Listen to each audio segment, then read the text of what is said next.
Good morning everyone.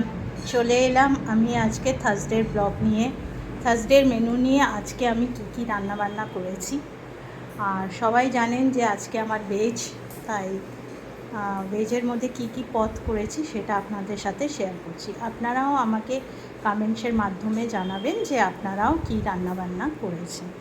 যদি কোনো রকমের কোনো কোয়েশ্চেন থাকে সেটা আপনি কমেন্টসের মাধ্যমে আমাকে করতে পারেন, আমি তার জবাব নিশ্চয়ই দেব। আর ভিডিওটা ভালো লাগলে ফ্রেন্ডস একটা লাইক করে দেবেন, একটা শেয়ার করে দেবেন, কেন আপনাদের ভালোবাসাটা আমার খুব দরকার। তো চলুন স্টার্ট করছি আমার আজকের মেনু নিয়ে। আজকে আমি ব্রেকফাস্ট নিয়ে যাচ্ছি হচ্ছে পরোটা।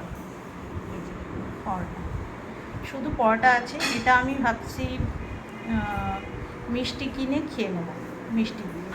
শুধু পরোটা আছে। আর বিকজ আজকে আমার ভেজ রান্না জানেনই যে আজ আমার বাবার বার, আমি বাবার নাম নিয়েছি, তার জন্য আমার বাবার আজকে শ্রীরাম ঠাকুরের বৃহস্পতিবার থাকে, তাই জন্য আমি ভেজ খাই। আর সেকেন্ড হচ্ছে রান্নাতে আজকে নিয়ে যাচ্ছি হচ্ছে এই যে দেখতে পাচ্ছেন, ভাত আছে, ডাল তো অবশ্যই থাকবে, আর কচু আলু তরকারি। কচু আলু তরকারি আমি করেছি হচ্ছে টমেটো তো অবশ্যই, আর তার সাথে হচ্ছে শুকনো জিরা ধনে এগুলো শুকনো কড়াতে ভেজে নিয়েছি, গরম মশলা তেজপাতা এগুলো ভালো করে ভেজে নিয়ে বেটে দেন আদা আর কাঁচা লঙ্কা বাটা দিয়ে এটা কচু আলু তরকারি করা হয়েছে, মানে দমও বলতে পারে। আর ডাল আছে তার সাথে। সেকেন্ড রান্না নিয়ে যাচ্ছি হচ্ছে আজকে লাঞ্চে, সেটা হচ্ছে ধোকার তরকারি, ধোকার ডাল।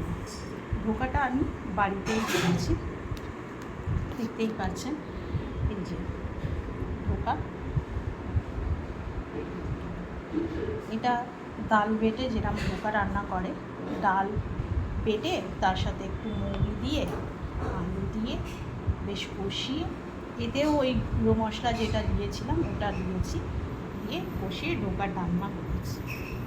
ধোকাটা আমি বাড়িতেই করেছি, আমার বাজারে খেতে ভালো লাগে।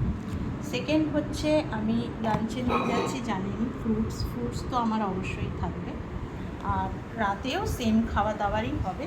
এই যে ধোকার ডালনা আছে, ভাত আছে, আর এখানে কচু আলু তরকারি আছে। এই রান্নাবান্না মেনু হয়েছে ফ্রেন্ডস। আপনাদের কি রান্নাবান্না হয়েছে কমেন্টসের মাধ্যমে জানাবেন। ভিডিওটা ভালো লাগলে একটা ছোট্ট করে লাইক করে দেবেন, শেয়ার করে দেবেন, আর কি বলবো, সাবধানে থাকবে। Thank you everyone, tata bye by.